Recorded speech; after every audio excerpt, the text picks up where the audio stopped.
እስከዛሬ ከሰራኋቸው የወንጀል ፊልሞች እንደዚህ አይነት መጨረሻው በጭራሽ የማይገመት ፊልም ሰርቼ አላውቅም። አልገባላችኋለሁ። መጨረሻውን እስካላያችሁ ምንም ነው የማታውቁት። ወደ ታሪኩ ልውሰዳችሁ።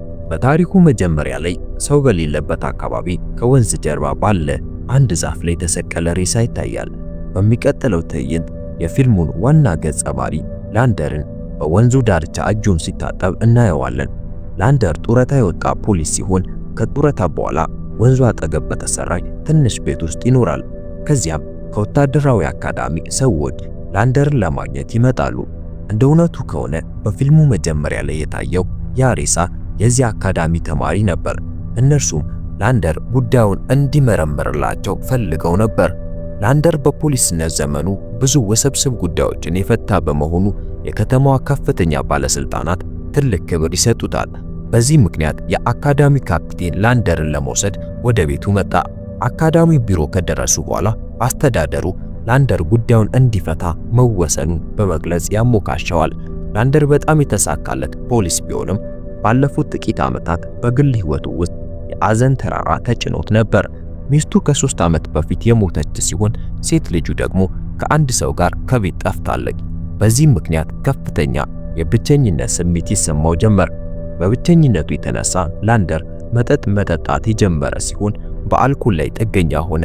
ኮሎኔሉ በላንደር የግል ሕይወት ውስጥ ስላሉ ችግሮች አስቀድሞ ያውቅ ስለነበር በዚህ አስቸጋሪ ሁኔታ ውስጥ እንዲህ ያለ ትልቅ ኃላፊነት መስጠቱ አልተመቸውም።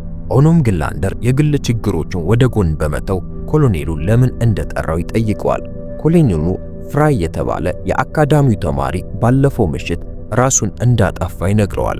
ነገር ግን ኮሎኔሉን እና ካፒቴኑን ያስጨነቃቸው ይህ አልነበረው። ዋናው ችግር የፍራይ አስክሬን ወደ ሆስፒታል ሲመጣ አንድ ሰው ልቡን ከደረቱ አውጥቶት ነበር። ከዚህ በኋላ ኮሎኔሉ ላንደርን የፍራይ አስክሬን ወዳለበት ሆስፒታል ይወስደዋል። አስክሬኑን እየመረመረ ያለው ዶክተር ማርኩዊን ይባላል። አንድ የማይታወቅ ወንጀለኛ ደረቱን በቢላዋ ቀዶ ልቡን እንዴት በንጽህና እንዳወጣው ለላንደር ያስረዳል። ላንደር ይህንን ተራ ሰው ሊያደርገው ይችላል ወይስ የቀዶ ጥገና ሐኪም ያስፈልጋል ብሎ ዶክተሩን ጠየቀው። ዶክተሩ ስለ ሰውነት አካል ዕውቀት ያለው ማንኛውም ሰው ልቡን ሊያወጣ ስለሚችል የግድ የቀዶ ጥገና ሐኪም መሆን አያስፈልግም ብሎ ይመልሳል። ከዚህ በኋላ ላንደር መጀመሪያ ፍራይ ራሱን አጥፍቶበታል ወደ ተባለው ቦታ ይሄዳል። እዚያም ከካፒቴኑ ጋር በመሆን የፍራይን አስክሬን መጀመሪያ ያገኘው ወታደር አለ። ላንደር ወታደሩን ሲጠይቀው ትላንት ማታ አካባቢውን ሲቃኝ አንድ ሰው ሲጮህ እንደሰማ ይናገራል። ድምፁን ተከትሎ ሲሄድ የፍራይ አስክሬን በዛፍ ላይ ተንጠልጥሎ አገኘው። ይህንን የሰማው ላንደር በአቅራቢያው ሌላ ሰው አይቶ እንደሆነ ይጠይቀዋል። ወታደሩ አላየውም ብሎ መለሰለት።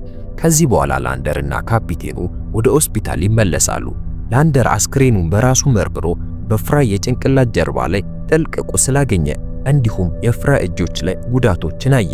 ከዚህ በመነሳት ፍራይ ራሱን እንዳላጠፋ ይልቁንም አንድ ሰው በኃይል በዛፉ ላይ እንደሰቀለው መገመት ይቻላል። በዚህ መሃል ዶክተሩ ይመጣል። ላንደርና ዶክተሩ የፍራይ ጭንቅላት ላይ ያለውን ጉዳት ተመለከቱ። በመቀጠልም ላንደር እና ዶክተሩ የፍራይን መዳፍ ይከፍታሉ። በውስጡም አንዳንድ ፊደላት የተጻፉበት ቁራጭ ወረቀት አገኙ። ዶክተሩ እንዲህ ያለ ጠቃሚ መረጃ ማምለጡ በጣም ያስደነግጠዋል። ላንደር ያገኘው ወረቀት ትልቅ ፍንጭ ሊሆን ይችላል። ላንደር ደብዳቤውን ይዞ ለመውጣት ሲዘጋጅ ካፒቴኑ ጉዳዩን በሚስጥር እንዲመረምር ይጠይቀዋል። በፍራይ ግድያ ምክንያት የአካዳሚው ስም እንዲጠፋ አይፈልግም። እንዲሁም ጉዳዩ እስኪፈታ ድረስ ምንም አልኮል እንዳይጠጣ ጥብቅ ማስጠንቀቂያ ይሰጠዋል። ላንደር በከተማው ውስጥ በሰካራምነቱ የታወቀ ነበር። የፍራይ አስክሬን ወደ ተገኘበት ቦታ ተመልሶ ፍንጭ መፈለግ ይጀምራል። ምርመራውን እያካሄደ እያለ ከአካዳሚው አንድ ተማሪ ብቅ ይላል። የተማሪው ስም ኤድጋር ይባላል። እርሱ የፍራይን ጉዳይ በራሱ መንገድ ለመመርመር ሲሞክር እንደነበርና ገዳዩ ገጣሚ እንደሆነ እንደሚያምን ይነግረዋል። ይህንን ተናግሮም ይሄዳል። ቆይቶም ላንደር ልቡ በተሰረቀበት ወቅት በሆስፒታል ውስጥ የፍራይን አስክሬን ይጠብቅ የነበረውን ጥበቃ ይጠይቀዋል። እስከ ሌሊቱ 8 ሰዓት ተኩል ድረስ በስራ ላይ እንደነበረ ነገረው። በዚያን ጊዜ አንድ ኦፊሰር መጥቶ አሰናበተው። ሆኖም ጨለማ ስለነበር ፊቱን ማየት አልቻለም። ላንደር ይህንን በመስማቱ ተገረመ። ይህ ላንደርን የበለጠ ግራ ያጋባዋል። ስለዚህ አእምሮን ለማረጋጋት ወደ መጠጥ ቤት ይሄዳል። ላንደር የመጠጥ ቤቱን አስተናጋጅ ፓትሲን በደንብ ያውቃታል። ዛሬ ፓትሲ ትንሽ ከፍቷት ነበር። ላንደር የጭንቀቷን ምክንያት ሲጠይቃት ፓትሲ ፍራይን በደንብ እንደምታውቀውና በሞቱ በጣም እንዳዘነች ትነግረዋለች። አክላም ስለ ፍራይ ሞት በአካዳሚ ውስጥ ጥቂት ልዩ ሰዎች ብቻ እንደሚያውቁ ትናገራለች። ተገርሞ ፓትሲ ስለ ሁኔታው እንዴት ልታውቅ እንደቻለች ይጠይቃታል። ፓትሲ በመጠጥ ቤት ውስጥ ተቀምጦ ወደ ነበረ አንድ ሰው ጠቆመች። ላንደር ያየው ሰው የፍራይ ገዳይ ገጣሚ ነው ብሎ የነገረውን ያንኑ ኤድጋርን ነበር። ላንደር ኤድጋርን ለምን እንዲህ እንዳለ ይጠይቋል። ኤድጋር ሲናገር የሰው ልብ መስረቅ ያለው ወንጀል ለመስራት የሚያስበው ገጣሚ ብቻ ነው ይላል። እርሱ ራሱ ገጣሚ በመሆኑ ገጣሚ እንዴት እንደሚያስብ እንደሚያውቅ ይናገራል። ላንደር ሊወጣ ሲል ኤድጋር አስቆሞ አንድ ሚስጥር ነገረው። ከጥቂት ጊዜ በፊት ፍራይ ከአብሮ አደጉ ጋር ተጣልቶ ነበር። ነገር ግን ግጭቱ ስለምን እንደነበረ ማንም አያውቅም። በሚቀጥለው ቀን ላንደርና ካፒቴኑ ሁለት ወታደሮችን ለጥያቄ ያመጣሉ። ላንደር በእሱና በፍራይ መካከል ስለነበረው ጠብ ይጠይቀዋል። አብሮ አደጉ በመካከላቸው ምንም አይነት ከባድ ጠብ እንዳልነበረ ይመልሳል። ፍራይ መጥፎ ጓደኞች ጋር እንደወደቀ እና እሱን ወደ ትክክለኛው መንገድ ለመመለስ እየሞከረ እንደነበር ይናገራል። በዚህ ጉዳይ ላይ ትንሽ ጭቅጭቅ ነበራቸው። ሆኖ የፍራይ አብሮ አደግ እነዚያ መጥፎ ጓደኞች እነማን እንደሆኑ አያውቅም ነበር። ፍራይ ስማቸውን በጭራሽ አልነገረውም። ከዚህ በኋላ ፍራይ ከመሞቱ በፊት በመጨረሻ ያገኘውን ስቶዳርድ የተባለ ሌላ ወታደር ይጠይቃሉ። ፍራይ በዚያ ምሽት ከኦፊሰሮቹ ተደብቆ ይሄድ እንደነበረ ተናገረ። ፍራይ ወዴት እንደሚሄድ አልነገረውም። አንዳንድ ጠቃሚ ስራዎች እንዳሉት ብቻ ነበር የገለጸው። ስቶዳርድ ይህንን ሲናገር ፊቱ ገረጣ። ይህም ላንደር እንዲጠራጠረው አደረገው። ላንደር እንዲሄድ ፈቀደለት። ልክ በዚያ ጊዜ አንድ ኦፊሰር ለካፒቴኑ መልእክት ያመጣል። ባለፈው ምሽት አንድ ሰው የላምና የፍየል ልብ አውጥቶ እንደነበር ይናገራል። ይህንን ዜና ካነበበ በኋላ ካፒቴኑ በጣም ተናደደ እና ተጨማሪ ግድያዎችን ለመከላከል በአካዳሚው ላይ ሙሉ የእንቅስቃሴ ገደብ አወጀ። ሆኖም ላንደርና ኤድጋር ሕጉን ችላ በማለት ከአካዳሚው ውጪ ይገናኛሉ። ላንደር ኤድጋር ፍራይን በደንብ ያውቀው ነበር ብሎ ገምቶ ነበር። ነገር ግን ኤድጋር ፍራይን አግኝቶት እንኳን እንደማያውቅ ይናገራል። ከዚያም ላንደር ጉዳዩን ለመፍታት አብሮ ለመስራት ሐሳብ ያቀርባል። ኤድጋር ወዲያው ተስማማ። ከዚያ በኋላ ላንደር በፍራይ እጅ የተገኘውን ደብዳቤ ሰጥቶት በውስጡ የተጻፉትን ያልተሟሉ ቃላት ለመረዳት እንዲሞክር ነግሮት ይሄዳል። በዚያ ምሽት ኤድጋር ወደ ላንደር ቤት በመሄድ የደብዳቤውን ኮድ መፍታቱን ነገረው። እንደ ደብዳቤው ከሆነ ገዳዩ ራሱ ጽፎት ፍራይን ጠቃሚ ሥራ አለ በሚል ሰበብ ወደሚገደልበት ቦታ ጋብዞት ነበር። ይህ ማለት ፍራይ ገዳዩን በደንብ ያውቀዋል ማለት ነው። ለዚህም ነው ያለምንም ማመንታት ለመገናኘት የተስማማው። ላንደር በኤድጋር ምልከታ በጣም ተደነቀ። ነገር ግን በደብዳቤው ውስጥ አሁንም አንዳንድ ያልተሟሉ ክፍሎች ስለነበሩ ላንደርና ኤድጋር እነሱን ለመፍታት አብረው ይሰራሉ። ለረጅም ጊዜ ከሞከሩ በኋላ ደብዳቤውን የላከው ሰው ሴት ልትሆን እንደምትችል ደመደሙ። አንድ ወጣት ልጅ በምሽት ከአካዳሚ የሚወጣው ለሴት ብቻ እንደሆነ ያምናሉ። ኤድጋር ገዳይዋ ሴት ከሆነች ምናልባት ከዚህ በፊት አይቷት ሊሆን እንደሚችል ይነግረዋል። በመጨረሻም ኤድጋር ስለ ሕይወቱ አንድ ሚስጥር ያካፍላል። እናቱ ከ20 ዓመታት በፊት እንደሞተች፣ ነገር ግን መንፈሷ አሁንም እንደሚያናግረው ይናገራል። በየምሽቱ ግጥሞችን ታነብለታለች። እሱም በማስታወሻ ደብተሩ ላይ ይጽፋቸዋል። አንድ ቀን ጠዋት ኤድጋር ወንጀል ስለፈጸመች አንዲት ያዘነች ሴት ግጥም ይጽፋል።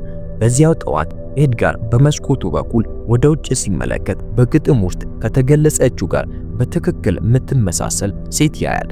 በዚህ ምክንያት ኤድጋር ገዳይዋ እቺ ልትሆን ትችላለች ብሎ ያስባል። ይህ ሁሉ ለላንደር ኤድጋር አእምሮን ሳይስት አልቀረም ብሎ ማሰብ ጀመረ። ቆይቶ በዚያኑ ምሽት ላንደር ከመጠጥ ቤት አስተናጋጇ ፓትሲ ጋር እያለ ስለ ኤድጋር ይጠይቃታል። ፓትሲም በዚህ ዓለም ላይ ብቸኛ መሆኑን ትነግረዋለች። እናቱ አሁንም አብረው እንዳለች እንዲሰማው ስለሚፈልግ የእናቱን መኖር በሁሉም ነገር ውስጥ እንደሚሰማው ትገልጽለታለች። ላንደር ይህንን ሲሰማ ለኤድጋር በጣም አዘነ። ምክንያቱም በዚህ ዓለም ላይ ብቻው መሆን ምን እንደሚመስል እሱም በሚገባ ያውቃል። በማግስቱ ላንደር በሆስፒታል ውስጥ አንድ ነገር እያጣራ ሳለ አንድ ሐሳብ ይመጣለታል። አንድ ሰው የሌላን ሰው ልብ ለምን ይፈልገዋል ብሎ አሰበ።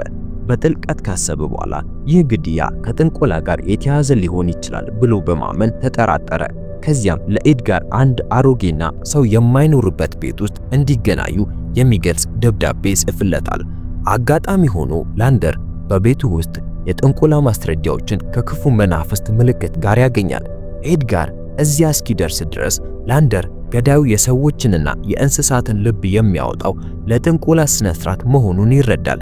ይህንን ካወቁ በኋላ ላንደር እና ኤድጋር ወዲያውኑ ስለ ጥንቆላ ብዙ ወደሚያውቅ አንድ ጓደኛቸው ዘንድ ሄዳሉ። የላንደር ጓደኛ ከመጽሐፍ መደርደሪያው ላይ አንድ መጽሐፍ እንዲያወጣ ይነግረዋል። መጽሐፉ በአንድ ታዋቂ ጠንቋይ አዳኝ የተጻፈ ነበር።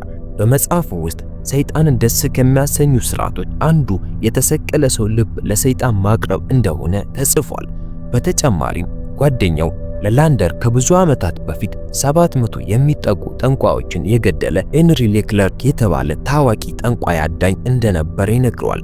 ከዚህ በኋላ ላንደር ኤድጋርን ወደ ወታደሮቹ ዘንድ ሄዶ ጓደኝነት እንዲመሰርትና ከእነርሱ መካከል ስለ ጥንቆላ የሚያውቅ ሰው ካለ እንዲያጣራ ይነግረዋል። ኤድጋር ልክ እንደተባለው ያደርጋል። ከአንድ የጦር ሰራዊት ቡድን ጋር ጓደኛ በመሆን የዶክተሩ ልጅ አርቴሚስ ስለ ጥንቆላ እንደሚያውቅ ይረዳል። በሆነ ሰበብ ኤድጋር ከአርቴሚስ ጋር ተገናኝቶ ጓደኛ ይሆናል። አንድ ቀን አርቴሚስ ኤድጋርን ወደ ግብዣ ይጠራዋል። ኤድጋርም የሆነውን ሁሉ ለላንደር ይነግረዋል። ከዚያን ጊዜ ጀምሮ ላንደርና ኤድጋር በአርቴሚስ ላይ ምርመራ ይጀምራሉ። በዚያ ምሽት ኤድጋር አርቴሚስ ወዳዘጋጀው ግብዣ ይሄዳል። እዚያም የአርቴሚስ ጓደኞች ይገኛሉ። ኤድጋር ውብ የሆኑ ግጥሞችን እያነበበላቸው ጓደኛቸው ይሆናል። በንግግር መሃል ኤድጋር አርቴሚስና ጓደኛው ቤሊንጀር ሁለቱም ፍራይን በደንብ እንደሚያውቁት ይረዳል።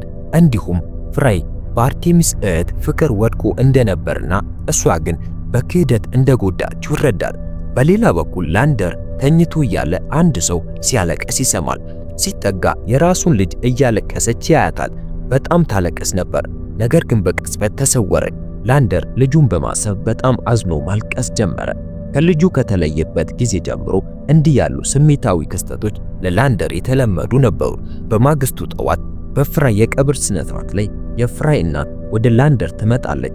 ለምርመራው ይረዳው ዘንድ የፍራይን የዕለት ማስታወሻ ደብተር ትሰጠዋለች። በማስታወሻ ደብተሩ ውስጥ ያለው ነገር ሁሉ በሚስጥር ኮድ የተጻፈ ነበር። ላንደር ኮዱን ለመፍታት ሞከረ።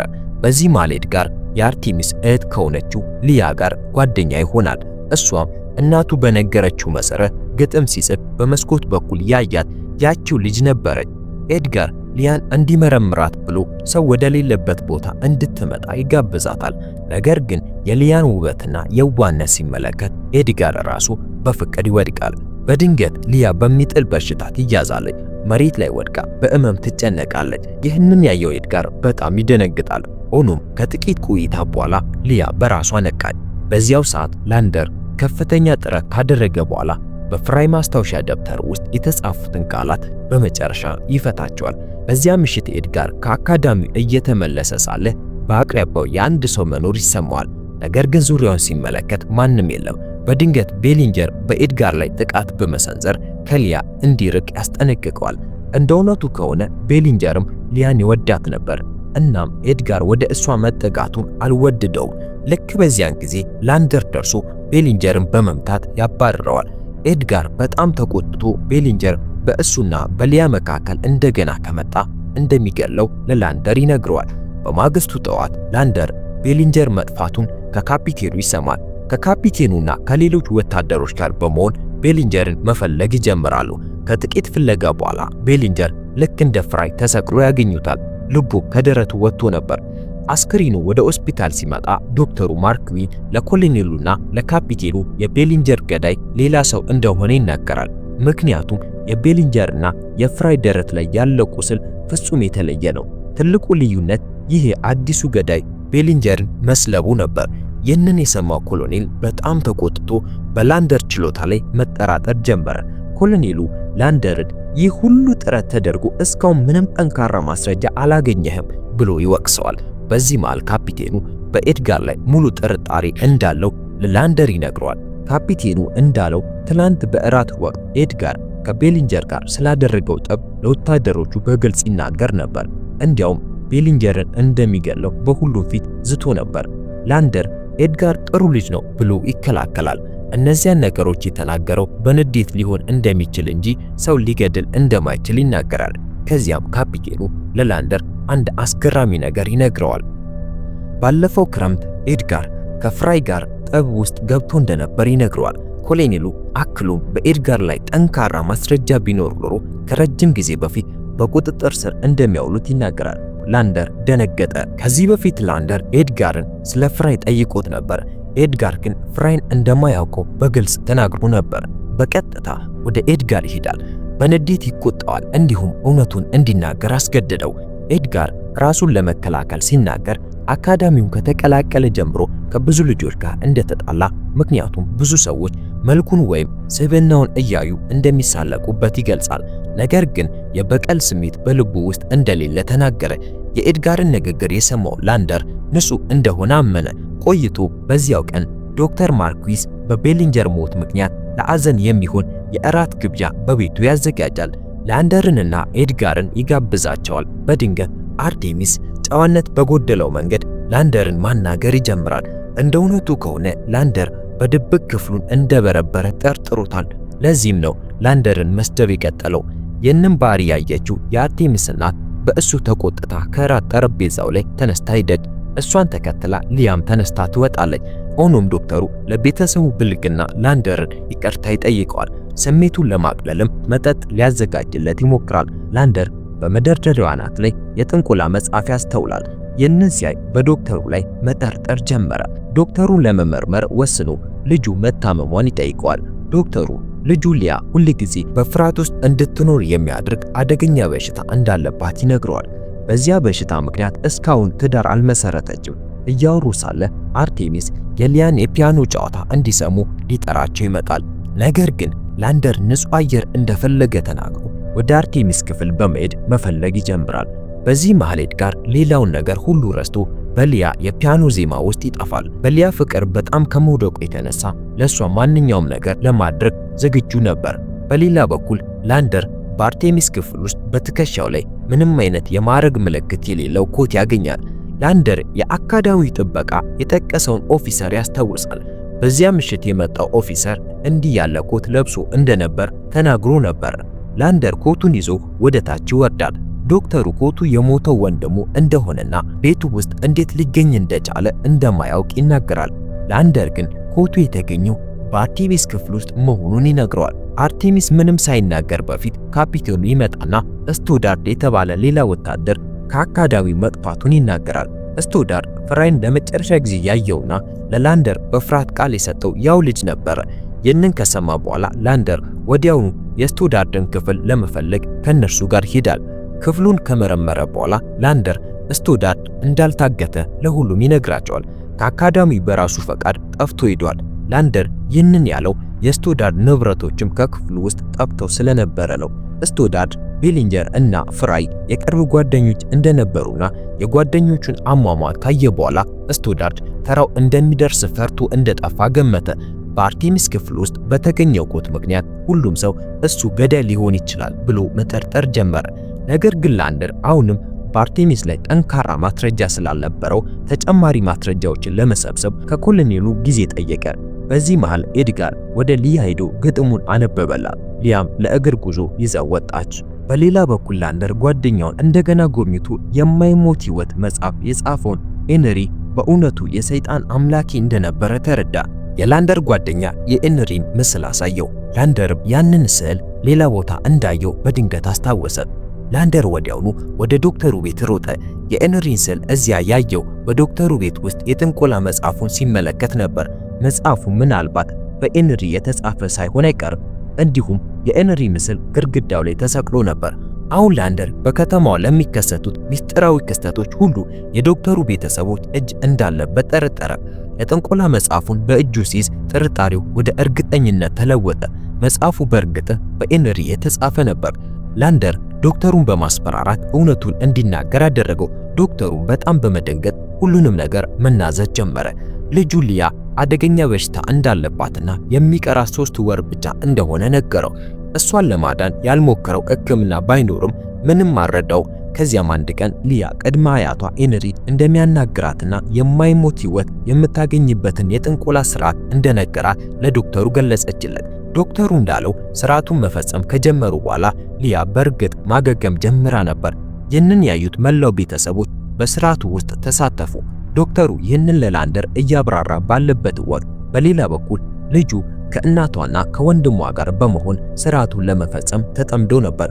ሊያ ራሱን ስቶ የነበረውን ኤድጋርን ወደ አንድ አሮጌ ቤት ወስዳ ልቡን አውጥታ ለሰይጣን ለመሰዋት ተዘጋጅታ ነበር። በዚህ ስርዓት ውስጥ የሊያ እናትና ወንድሟ ሙሉ በሙሉ ይደግፏት ነበር። የኤድጋርንም ደም ግንባሯ ላይ አድርጋ መተት ማንበብ ጀመረች። ላንደር ከዶክተሩ ሊያና አርቴሚስ ኤድጋርን ሊገሉት እንደሆነ ከተረዳ በኋላ ወደ ቤቱ መሮጥ ጀመረ። ኤድጋር አይኑን ቢከፍትም አሁንም ሙሉ በሙሉ ራሱን አልተቆጣጠረም። ሊያ ልትገድለው እንደሆነ ቢያውቅም እሷ እንድትድን ራሱን ለመሰዋት ዝግጁ ነበር። ሊያ የኤድጋርን ልብ ለማውጣት ስትቃረብ ላንደር ደረሰ። ሶስቱም ላንደርን ሲያዩ ደነገጡ። በቢላዋም እያስፈራሩት እንዲርቅ አስጠነቀቁት። ልክ በዚያን ጊዜ ሻማ ወድቆ ቤቱን በእሳት አያያዘው። በአርቴሚስና በላንደር መካከል ትግል ተጀመረ። ሊያ መተቱ ማንበቧን ቀጠለች። ነገር ግን በድንገት የሚቃጠል ገንድ በላይዋ ላይ ወድቆ ክፉኛ ቆሰላት። አርቴሚስ ሊያን ለማዳን ሲሮጥ ላንደር ኤድጋርን ከተቃጠለው ቤት ውስጥ ተሸክሞ አወጣው። አርቴሚስ እና እናቱ በሊያ ላይ ትኩረት አድርገው ሳለ ቤቱ ተደርምሶ ተጫናቸው። ላንደር የዶክተሩ ሚስት ማዳን ቢችልም ሊያና አርቴሚስ ግን ተቃጥለው አመድ ሆኑ። የሊያ ሞት ያየው ኤድጋር በጣም ደነገጠ። ከዚህ በኋላ ኤድጋር ወደ አካዳሚ ሆስፒታል ገባ። ዶክተር ማርኩስም ስራውን እንደለቀቀ ታወቀ። ካፒቴኑና ኮሎኔሉ ላንደርን አመስግነው በመጠራጠራቸው ይቅርታ ጠየቁት። ላንደር ስራውን አጠናቆ ወደ ቤቱ ተመለሰ። ነገር ግን ታሪኩ እዚህ ጋር አላበቃም። ከጥቂት ቀናት በኋላ ኤድጋር አገግሞ ወደ ላንደር ቤት መጣ። ስለ ላንደር ልጅ ሞት አንድ ነገር እንዳወቀ በመናገር ወደ ውስጥ ገባ። ላንደር ከዓለም የደበቀው ሚስጥር ኤድጋር ስላወቀ በጣም ተቆጥቶ ነበር። ላንደር ለኤድጋር የጻፈለት ደብዳቤ የእጅ ጽሑፍ በፍራይ እጅ ከተገኘው ደብዳቤ ጋር ይመሳሰላል። ይህ ማለት ደብዳቤውን ጽፎ ፍራይን የጠራው ላንደር ራሱ ነበረ። ላንደር ይህንን ለምን እንዳደረገ ለማወቅ ኤድጋር ምርመራ አድርጎ ነበር። ከፓትሲ እንደተረዳው የላንደር ልጅ ከግብዣ ስትመለስ 3 የአካዳሚው ተማሪዎች ደፍረዋታል። ይህንን ያወቀው ኤድጋር ፍራይ በዚያ ወንጀል ውስጥ እንደነበረ ተረዳ። አሁን ኤድጋር ሙሉን እውነት ከላንደር መስማት ፈለገ። ላንደር ሁሉንም መናገር ጀመረ። የላንደር ልጅ ከማንም ጋር አልጠፋችም። ይልቁንም በተፈጸመባት አሰቃቂ በደል ምክንያት ተራራ ላይ በመውጣት ራሷን አጥፍታ ነበር። ላንደር በቀልን ፍለጋ ተጠርጣሪዎቹን በድብቅ ሲከታተል ቆይቷል። በፍራይ እጅ የልጁን ጌጥ አግኝቶ ስለነበር ፍራይ ከሶስቱ አንዱ መሆኑን ያውቃል። ፍራይን ለመግደል በፓትሲ ስም ደብዳቤ ጽፎ ጠራው። ላንደር ፍራይን በመሳሪያ መጥቶ ካደነዘዘ በኋላ ዛፍ ላይ ሰቀለው። የሌሎቹን ስም ቢጠይቀውም ፍራይ አልተናገረም። በዚያን ጊዜ ሰው ሲመጣ ስለሰማ ላንደር ሸሸ። የላንደር እድል ሆኖ በዚያው ምሽት ዶክተሩ ለጥንቆላ የፍራይን ልብ አወጣው። ላንደርም ይህንን አጋጣሚ በመጠቀም የራሱን ወንጀል ለመሸፈን የጥንቆላ ጉዳይ እንደሆነ አስመሰለ። ሆን ብሎ በእንስሳት ልብ አማካኝነት ታሪኩን አጋነነው። ላንደር የፍራይን ማስታወሻ ደብተር ሲፈታ የሁለተኛው ወንጀለኛ ቤሊንጀር ስም አገኘ። ቤሊንጀርንም ገሎ ልቡን አወጣው። ቤሊንጀር ከመሞቱ በፊት ሶስተኛው ወንጀለኛ ስቶዳርድ መሆኑ ተናዘዘ። ነገር ግን ስቶዳርድ ፈርቶ ስለጠፋ ሊገድለው አልቻለም። ላንደር አሁን ሌላ ግድያ ለመፈጸም ድፍረት እንደሌለውና ስቶዳርድ ባለበት ቦታ ሁሉ በጸጸት እንዲኖር እንደሚመኝ ተናገረ። ላንደር መላውን አካዳሚ በማታለል ለልጁ ተበቀለ። ለሰራው ስራ ምንም አይጸጸትም ነበር። ነገር ግን ኤድጋር በሊያ ሞት ምክንያት ልቡ ተሰብሮ ነበር። የላንደርን ደብዳቤ ለኮሎኔሉ እንደ ማስረጃ ሊሰጥ ቢያስብም በልጁ ላይ ያን አይነት አሰቃቂ ድርጊት ለፈጸሙ አውሬዎች ይህ ቅጣት በቂ እንዳልሆነ ተረዳ። በመሆኑ ኤድጋር ማስረጃውን አቃጠለው። ከዚህ ሁሉ በኋላ ላንደር ከልጁ ትዝታ በስተቀር ምንም አልቀረውም። በመጨረሻም ከቤተሰቡ ጋር ለመቀላቀል በልጁ ተራራ ጫፍ ላይ ቆመ። ታዲያ ገዳዩ መርማሪው ራሱ እንደነበር ይገምታል? ታሪኩን ከወደዳችሁት ላይክ አድርጉ፣ ሰብስክራይብ በማድረግ በአዲስ ፊልም እንገናኝ።